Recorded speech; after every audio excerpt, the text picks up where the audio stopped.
Corner ഫുട്ബോളിലേക്ക് എല്ലാവർക്കും സ്വാഗതം. അങ്ങനെ ഇന്നും നാളെയുമായി യൂറോപ്പിൽ വമ്പൻ മാച്ചുകളാണ് വരാൻ കിടക്കുന്നത്. കോപ്പ ഡെൽ റേയുടെ സെമി ഫൈനൽ ഫസ്റ്റ് ലെഗ് മത്സരങ്ങളും അതുപോലെ തന്നെ പ്രീമിയർ ലീഗ് മത്സരങ്ങളുമാണ് ഇന്ന് നാളെയുമായിട്ട് നടക്കാൻ പോകുന്നത്. നമുക്ക് ഇന്ന് നോക്കുകയാണെങ്കിൽ അത്ലറ്റിക്കോ മാഡ്രിഡും ബാർസലോണയും തമ്മിലുള്ള മത്സരമാണ് ഹൈലൈറ്റ്. അത് ഇന്ന് രാത്രി 2 മണിക്ക് ബാർസയുടെ ഹോം ഗ്രൗണ്ടിൽ വെച്ചാണ് നടക്കാൻ പോകുന്നത്. അത്ലറ്റിക്കോ മാഡ്രിഡിന്റെ ഒരു 8 കളികൾ നോക്കുകയാണെങ്കിൽ ഇനി വരാൻ കിടക്കുന്നതൊക്കെ വമ്പൻ മാച്ചുകളാണ്. അതിൽ 3 പ്രാവശ്യം അവർക്ക് ബാർസലോണയുമായിട്ട് ഏറ്റുമുട്ടേണ്ടതുണ്ട്. 2 പ്രാവശ്യം അവർക്ക് റയൽ മാഡ്രിഡുമായി UCL മത്സരങ്ങളുണ്ട്. അങ്ങനെ മികച്ച മാച്ചുകളാണ് അത്ലറ്റിക്കോ മാഡ്രിഡ് വരാനുള്ളത്. അപ്പോൾ ഇന്നത്തെ മറ്റു കളികൾ നോക്കുകയാണെങ്കിൽ ചെൽസി സതാംപ്ടൺ മാച്ച് ഇന്ന് രാത്രി 1:45 നടപ്പുണ്ട്.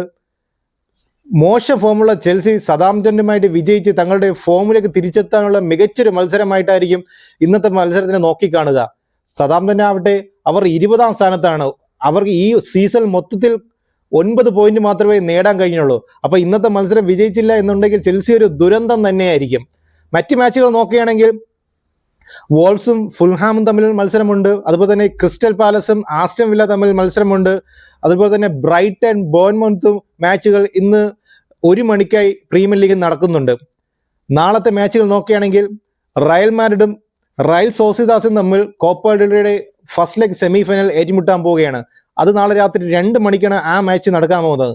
പ്രീമിയർ ലീഗ് നോക്കുകയാണെങ്കിൽ രാത്രി 1 മണിക്ക് മാഞ്ചസ്റ്റർ യുണൈറ്റഡ് ഇപ്സ്വിച്ച് ടൗണുമായിട്ട് ഏറ്റുമുട്ടാൻ പോവുകയാണ്. മോശം ഫോമിലുള്ള മാഞ്ചസ്റ്റർ യുണൈറ്റഡ് ഇപ്സ്വിച്ചുമായി വിജയിച്ച് തങ്ങളുടെ ഫോമിലേക്ക് തിരിച്ചെത്താനുള്ള നല്ലൊരു മാർഗമാണ്. ഇപ്സ്വിച്ച് ടൗൺ ആകട്ടെ നല്ലൊരു അറ്റാക്കിംഗ് ഫുട്ബോൾ കളിക്കുന്ന ഒരു ടീമുമാണ്. അപ്പം അതിലൊരു നിസ്സാര കളിയായിരിക്കില്ല മാഞ്ചസ്റ്റർ യുണൈറ്റഡിന്.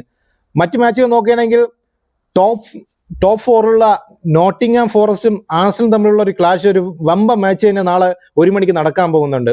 ഇരു ടീമുകളും കഴിഞ്ഞ കളിയിൽ തോറ്റിരുന്നു. അപ്പം ഇരു ടീമുകൾക്കും വിജയിച്ച് തങ്ങളുടെ ഫോമിലോട്ട് തിരിച്ചു വരാനുള്ള ഒരു മികച്ചൊരു മാച്ചായിരിക്കും നാളെ നടക്കാൻ പോകുന്നത്. മറ്റു മത്സരം നോക്കുകയാണെങ്കിൽ ടോട്ടനം മാഞ്ചസ്റ്റർ സിറ്റി തമ്മിലുള്ള വമ്പ മാച്ച് തന്നെ ഉണ്ട്. ഈ സീസണിൽ 2 പ്രാവശ്യം ഏറ്റുമുട്ടിയപ്പോൾ 2 പ്രാവശ്യം ടോട്ടനത്തിനായിരുന്നു വിജയം.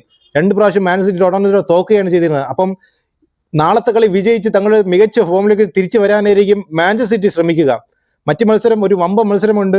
നാളെ രാത്രി 1:45 നിലവിലെ ടോപ്പിലുള്ള ലിവർപൂളും ശക്തരായ ന്യൂകാസലുമായിട്ട് നാളെ മാച്ച് ഉണ്ട്. കഴിഞ്ഞ മത്സരം നോക്കുമ്പോൾ അവർ 3-3 എന്ന സ്കോർ ലൈനിൽ പിരിഞ്ഞിരുന്നു.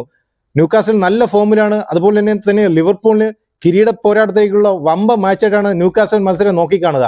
അപ്പം മികച്ച മത്സരങ്ങളാണ് ഇന്നും നാളെയുമായിട്ട് യൂറോപ്പിൽ നടക്കാൻ പോകുന്നത്. നിങ്ങൾ ഏത് ടീമിനെയാണ് സപ്പോർട്ട് ചെയ്യുന്നതെന്നും സ്കോർ എന്തായിരിക്കുമെന്നും താഴെ കമന്റിലൂടെ അറിയിക്കുക.